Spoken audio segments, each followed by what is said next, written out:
అది రాణి గంభీర college gate.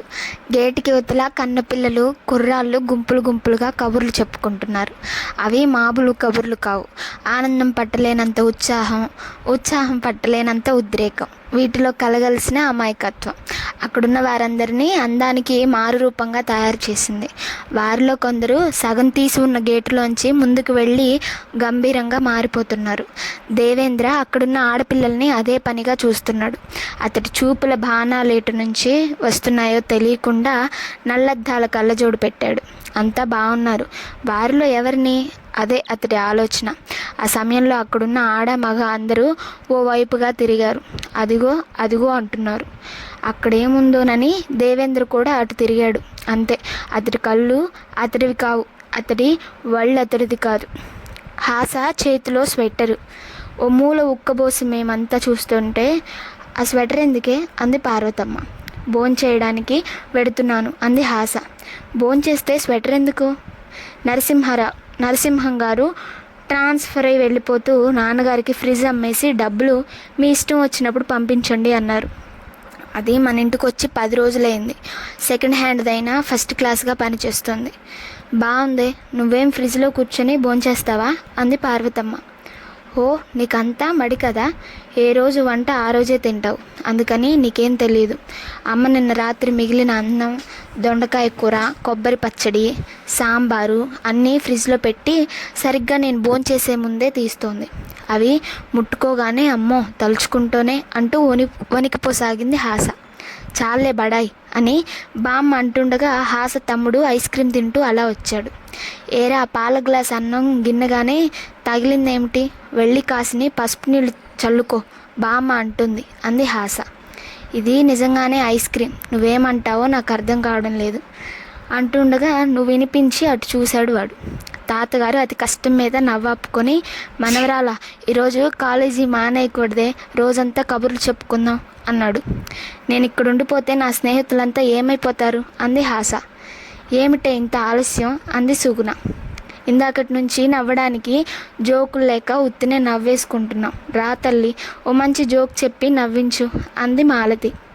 Haasan ఏదో అంటోంది కానీ దేవేంద్రకు ఆమె మాటలు వినిపించడం లేదు. అతడు ఆమెనే చూస్తున్నాడు.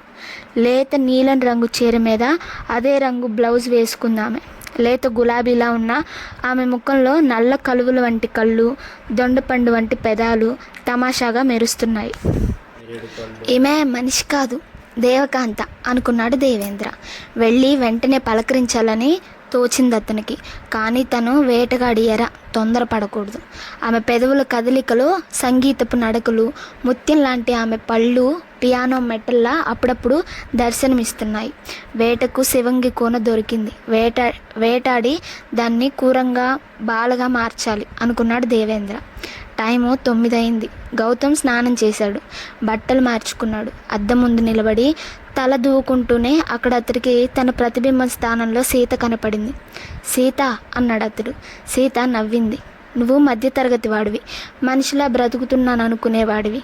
నీ జీవితం మధ్య నీకు మనుషుల ఆనందాన్ని ఇవ్వలేరు, అందుకే ప్రతిబింబంగా వచ్చాను.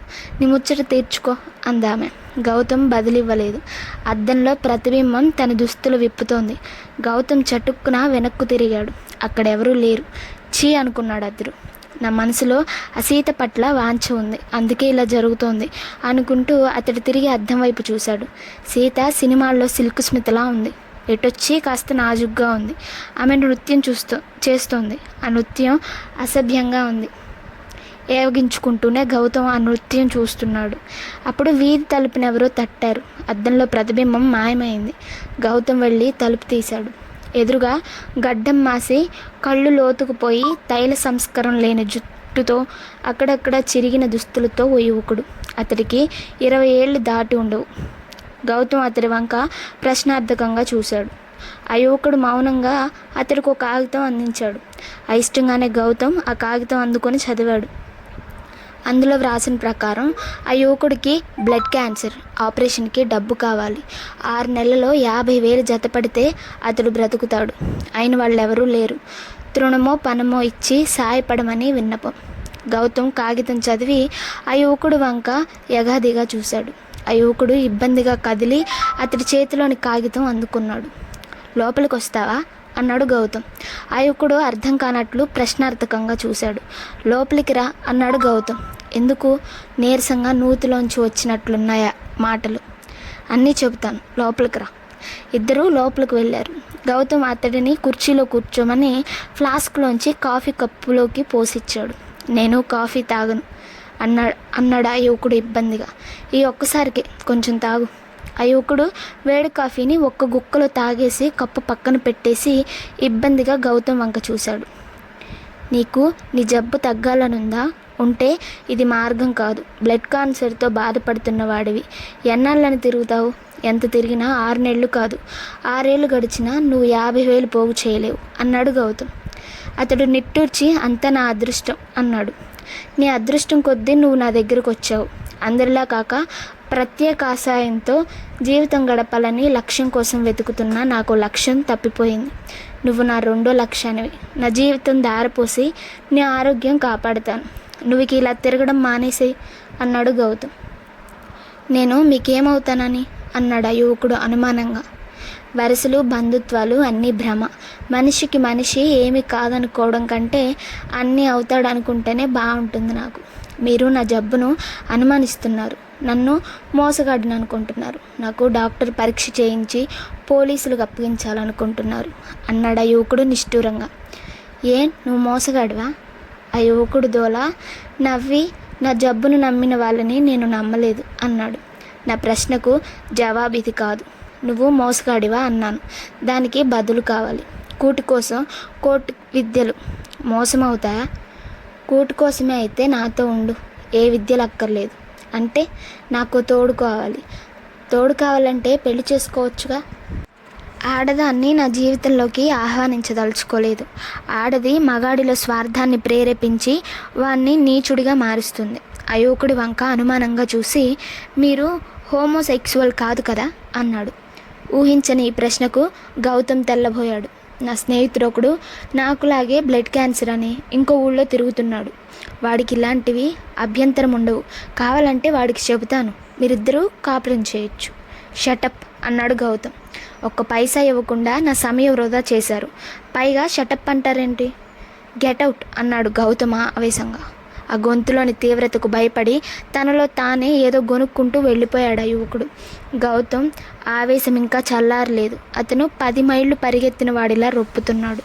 అప్పటికింకా కాలేజీ వదలలేదు. గేటు మూసి ఉంది. వెనుక దర్వాన్ కూర్చున్నాడు బల్ల మీద. అతడి ముఖానికి మీసాలు లేకపోయినా ఉన్నంత గంభీరంగా ఉంది. గేటుకి యువతల నిలబడ్డాడు దేవేంద్ర. పాత సినిమాల్లో దేవానందులా చేయి అదో రకంగా పెట్టి తనలో తానే నవ్వుకుంటూ, కాలేజీకి ఎన్నింటికి వస్తారు అన్నాడు. దర్వాన్ గంభీరంగా, ఇంకా గంట టైం ఉంది అన్నాడు. గేటు ఎన్నింటికి తీస్తారు అన్నాడు దేవేంద్ర. ఇంకా అరగంట టైం ఉంది ఇంకా గంభీరంగా అన్నాడు దర్వాన్. నేను లోపలికి వెళ్ళాలంటే ఎలా? మార్గం లేదు. అబ్బా, ఆ చెప్పేదేమిటో నవ్వుతూ చెప్పొచ్చుగా. ఇది రాణి గంభీర కాలేజీ. ఇక్కడ నవ్వులు నిషిద్ధం. చాలా గంభీరంగా అన్నాడు దర్వాన్. నన్ను చూడు, నా ముఖంలోకి చూడు. నీకు జాలి పుడితే ఒక్కసారి గేటు తీసి నన్ను లోపలికి పంపించు అన్నాడు దేవేంద్ర. దర్వాన్ అతడి వంక చూశాడు. దేవేంద్ర జాలిగా నవ్వుకున్నాడు. అతడి చేతిలో 10 రూపాయల నోటు తలతలాడుతుంది. దర్వాన్ చటుక్కున గేటు తాళం తీసి బయటకు వచ్చాడు. థ్యాంక్ యూ అంటూ దేవేంద్ర లోపల జొరబడపోతే దర్వాన్ అతడిని ఆపి గలగలా నవ్వసాగాడు. ఎందుకయ్యా నవ్వుతావు అన్నాడు దేవేంద్ర విసుగ్గా. నువ్వు చూడమనేదాకా నిన్ను సరిగ్గా చూడలేదు. చూడగానే నవ్వాపుకోవడం కష్టమైంది. కాలేజీలో గేటుకి ఇవతల నవ్వకూడదని శాసనం. అందుకే గేటు తీసుకొచ్చి ఇక్కడ నవ్వుతున్నాను. నా నవ్వయ్యేదాకా నన్ను డిస్టర్బ్ చేయకు అంటూ ఇంకాసేపు నవ్వేసి గేటు లోపలికి వెళ్ళి తాళం వేసి బల్ల మీద కూర్చొని, ముందే చెబుతున్నాను, మళ్ళీ నీ కేసు చూడమనకు. అస్తమాను గేటు తాళం తీసివేయడం నా వల్ల కాదు అన్నాడు దర్వాన్. సరిగ్గా అరగంటకు కాలేజీ గేటు తెరిచాడు దర్వాన్. అప్పుడు దేవేంద్ర లోపల అడుగు పెట్టాడు. దర్వాన్ అతన్ని ఆపలేదు.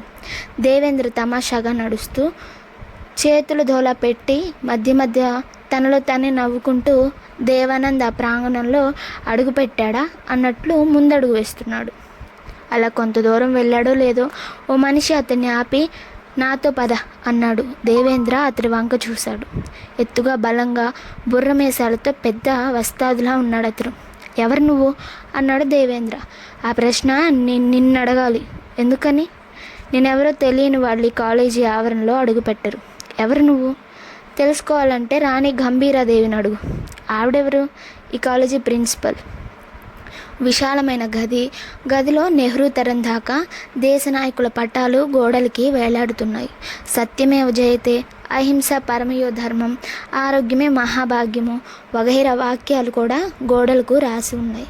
గదిలో ఒక పెద్ద బల్ల మీద ఫైళ్ళ దొంతర, బల్ల ముందు 4 కుర్చీలు, బల్ల వెనుక ఓ కుర్చీ. ఆ కుర్చీలో కూర్చొని ఉంది రాణి గంభీరాదేవి.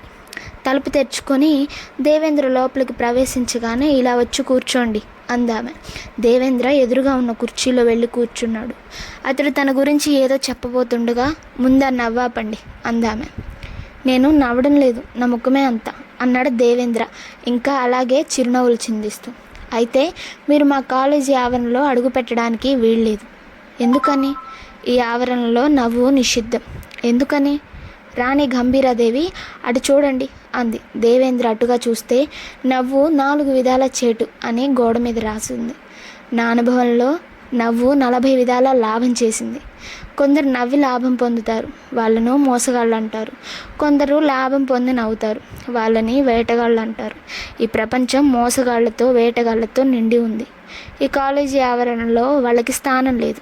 అలాంటి వాళ్ళే ఇక్కడ చేరినప్పటికీ ఈ ఆవరణలో ఉన్నంతసేపు నవ్వుని, దాంతోపాటే మోసాన్ని వేటని మర్చిపోవాలి. అది ఇక్కడి నియమం గంభీరంగా అంది రాణి గంభీరాదేవి. మీరు నవ్వుకి వ్యతిరేక కాదు. పోనీ ఎప్పుడు నవ్వలేదా? ఈ ఆవరణలో ఎప్పుడూ నవ్వలేదు. అసలు నవ్వంటే మీకెందుకు కోపం? ఈ ఆవరణలో నవ్వుతూ మాట్లాడేవాళ్ళు ప్రశ్నలకు జవాబులు ఇవ్వను. దేవేంద్ర ఆమెను పరీక్షగా చూశాడు. ఆమె వయసు 40కి 50కి మధ్య ఉండవచ్చు. ఆమె ఇప్పటికీ అందగత్తె కిందే వస్తుంది. చూడ్డానికి హుందాగా టీవీగా మహారాణిలా ఉంది. మీకు తోచిన రూల్స్ పెట్టి నడపడానికి ఇది ప్రజారాజ్యం. విద్యార్థుల తరపున దీన్ని నేను ప్రతిఘటిస్తాను అన్నాడు దేవేంద్ర. ఇది పూర్తిగా నా డబ్బుతో నడపబడుతున్న కాలేజీ. దీనికి ప్రభుత్వం గ్రాంట్స్ ఏమీ లేవు. మా నియమ మా ఇష్టం. లేని వారు ఇక్కడ చేరరు. ఇక్కడ విద్యార్థులు సంతోషంగా ఉంటున్నారు. మా కాలేజీలో సీట్ల కోసం తల్లిదండ్రులు ఎగబడుతున్నారు. ఇంతవరకు ఈ కాలేజీ స్టూడెంట్స్ ఫెయిల్యూర్ ఎరుగరు. క్రమశిక్షణకు మా కాలేజీ పెట్టింది పేరు. ఏ స్టూడెంట్నైనా బయటకు వెళ్ళి అడగండి, రాణి గంభీర కాలేజీలో చదువుతున్నానని గర్వంగా చెబుతాడు. ఇంతకీ నన్ను ఇక్కడికి ఎందుకు పిలిపించారు? కాలేజీ ఆవరణలో అపరిచితులకు స్థానం లేదు. అపరిచితులను బయటకు పంపడానికి వస్తాదు రామస్వామి ఉన్నాడు. వాళ్ళలో నవ్వుతూ కనపడ్డ వాళ్ళను మందలించడానికి నేనున్నాను. నేను అపరిచితున్నని ఎందుకు అనుకున్నారు? నేను కూడా కాలేజీ విద్యార్థినే ఉండొచ్చుగా.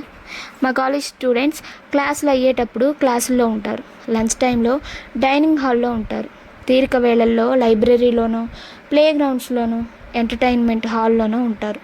ఒక్కరంటే ఒక్కరు కూడా బయట తిరగరు. బయట తిరిగిన వారు అపరిచితులే అవుతారు.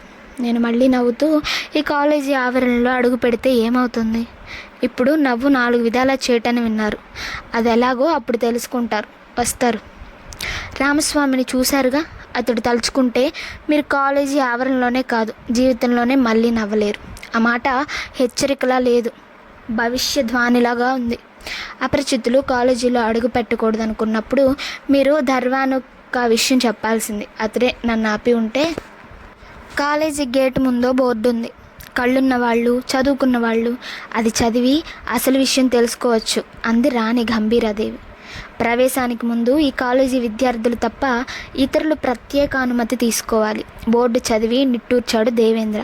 తర్వాత ధర్వాన్ వైపు తిరిగి ఇంకా కాలేజీ విడిచిపెట్టడానికి ఎంత టైం ఉంది అన్నాడు. కాలేజీ వదిలి 10 నిమిషాలైంది అన్నాడు ధర్వాన్. మరి ఒక్కరూ కనిపించరే?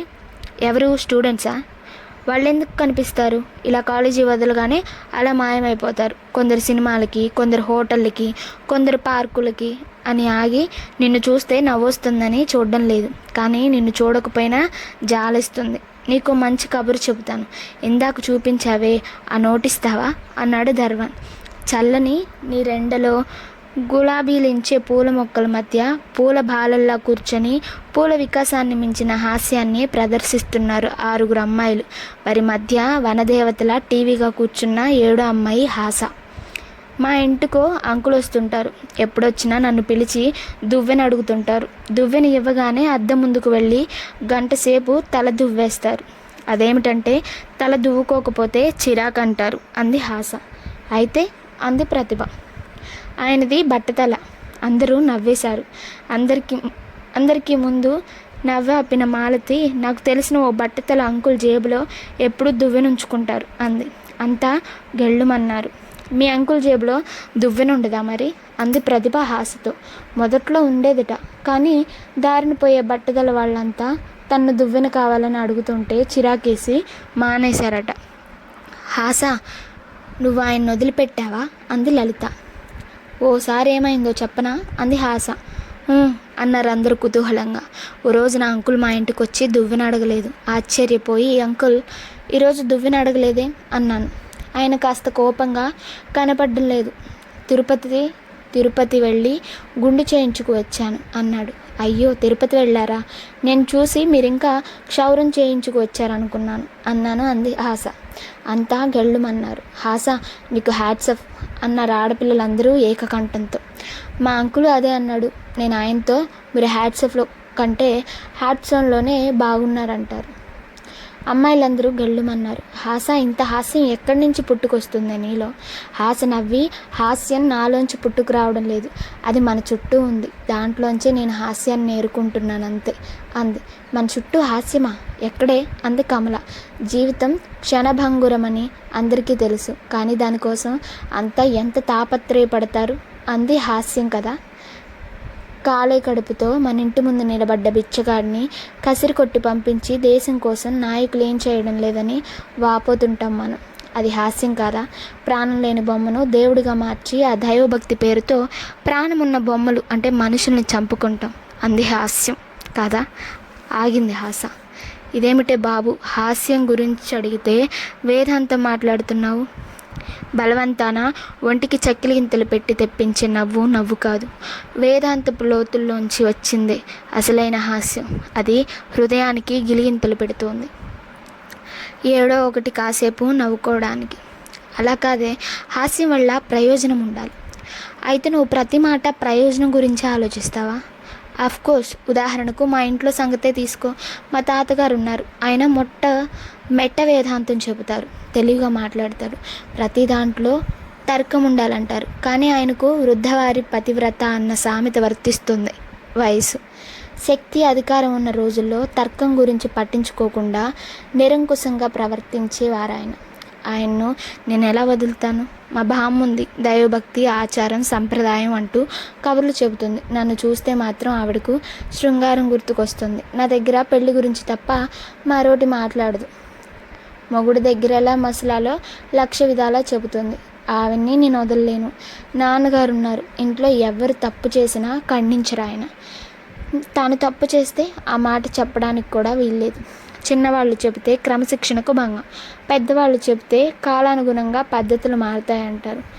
అలాగే అమ్ముంది, ఇంటడు చాకరీ చేస్తుంది, ఎప్పుడు గొనుక్కుంటూనే ఉంటుంది. ఎవరైనా సాయానికి వెడితే వాళ్ళ పనులు ఆవిడికి నచ్చవు. సాయం చేయకపోతే చేయలేదని విసుగు, వద్దంటే పని మానదు, వద్దనడం లేదని కోపం, గుర్తింపు కోసం పని చేయడం లేదంటుంది, గుర్తింపు లేదని బాధ. ఆవిడ్ని నేను వదలను. ఒకరి లక్షణాలు ఇంకొకరికి దగ్గర యథాతథంగా ప్రవర్తించాను అనుకోండి, అదే హాస్యం. మా ఇంటి పద్ధతుల్లో, మా ఇంట్లో వాళ్ళ ప్రవర్తనల్లో నా వల్ల చాలా మార్పులు వచ్చాయి. అమ్మాయిలందరూ ఆమె వంక మెచ్చుకోలుగా చూసి, నువ్వు సామాన్యురాలువు కాదు అన్నారు. అందరి గురించి చెప్పావు, మీ తమ్ముడు గురించి చెప్పలేదే అంది మాలతి. ఈ రోజుల్లో మగపిల్లల గురించి చెప్పడానికి ఏముంది? ఏమీ తెలియకపోయినా అన్నీ తెలుసు అనుకుంటారు. వాడి గురించి ఏం చెప్పను. మగపిల్లల్ని నడిపించడం ఒక తేలికైన పని, మరొకటి లేదని వాడిని చూసే నేను తెలుసుకున్నాను. అయితే సరదాగా ఓ కుర్రాన్ని నేర్పిద్దామా అంది ప్రతిభ. హాస ఏదో అనబోయేలాగా దేవేంద్రవరం ముందు ప్రత్యక్షమయ్యాడు. ఆడపిల్లలు అతన్ని చూసి కంగారు పడ్డారు. ఎవరు నువ్వు అంది హాస. మీరెవరు? దేవకాంతలా అన్నాడు అతడు. ముందు నువ్వెవరో చెప్పు అంది హాస. నా పేరు దేవేంద్ర. హాస కిసుకున్న నవ్వి, పేరేమో కానీ నువ్వు సినిమాల్లో వేయాలంటే దేవేంద్రుడి వేషానికి పనికిరావు అంది. నాకు సినిమాల్లో వేషాలొద్దు, మీతో కాసేపు మాట్లాడితే అదే నా అదృష్టం. ఎవరు నువ్వు అంది మాలతి. నేను దుష్టుణ్ణి, తుంటరిని కాదు, చాలా మంచివాణ్ణి, ఇంకా చెప్పాలంటే అమాయకుణ్ణి. నెలకు 4,000 రూపాయలు ఉద్యోగం చేస్తూ పైసా కట్నం లేకుండా పెళ్లి చేసుకోవాలని అమ్మాయిల కోసం వెతుకుతున్నవాణ్ణి అన్నాడు దేవేంద్ర. అలా కూర్చో అంది హాస. దేవేంద్ర వారికి దూరంగా కూర్చున్నాడు. నువ్వు నిజమే చెప్తున్నావా అంది హాస. నేను చెబుతున్నది అబద్ధమని అనుమానం ఉంటే ఎవరైనా మా ఇంటికి వచ్చి నేరుగా మా నాన్నతో మాట్లాడవచ్చు. ఎక్కడ మీ ఇల్లు అంది హాస. గోవిందరావు స్ట్రీట్లో కల్పన హోటల్ పక్కనున్న పచ్చమేడ మాది. Very good. మాలో ఎవరైనా నచ్చారా నీకు? నువ్వే నాకు నచ్చావు అన్నాడు దేవేంద్ర చటుక్కున. ఐఎమ్ సారీ, నువ్వు నాకు నచ్చలేదు. ఇంకెవరినైనా నచ్చితే చెప్పు. అమ్మాయిలందరూ గెల్లున నవ్వారు. దేవేంద్ర తడబడ్డాడు. హాస అంత స్పష్టంగా తన్ను నిరోధిస్తుందని అతను అనుకోలేదు. నెమ్మదిగా, నువ్వు నన్ను హర్ట్ చేసేలా మాట్లాడుతున్నావు అన్నాడు. నిజం తెలుసుకుంటే హార్ట్ ఉన్నవాడెవడు హర్ట్ అవడు అని నవ్వింది హాస. వరకట్నం సమస్యగా మారిన ఈ రోజుల్లో నా వంటి యువకులు నడుము కట్టుకొని ముందుకొస్తే ఆడపిల్లలు ఇలా మాట్లాడడం స్త్రీ జాతికి అనర్థాన్ని కలిగిస్తుంది అన్నాడు అతడు. వరకట్నం మాకు సమస్య కాదు. పెళ్ళిళ్ళ బజార్లో నాకు 1,00,000 రూపాయల కన్యాశుల్కం పలికింది. ఇక్కడున్న వారిలో మినిమం కన్యాశుల్కం 45,000. అంత ఇవ్వగలిగితే వెళ్ళి మీ నాన్నకు చెప్పు. ఆయనకు నచ్చితే వెళ్ళి ఆయా పెద్దల్ని కలవమను అంది హాస.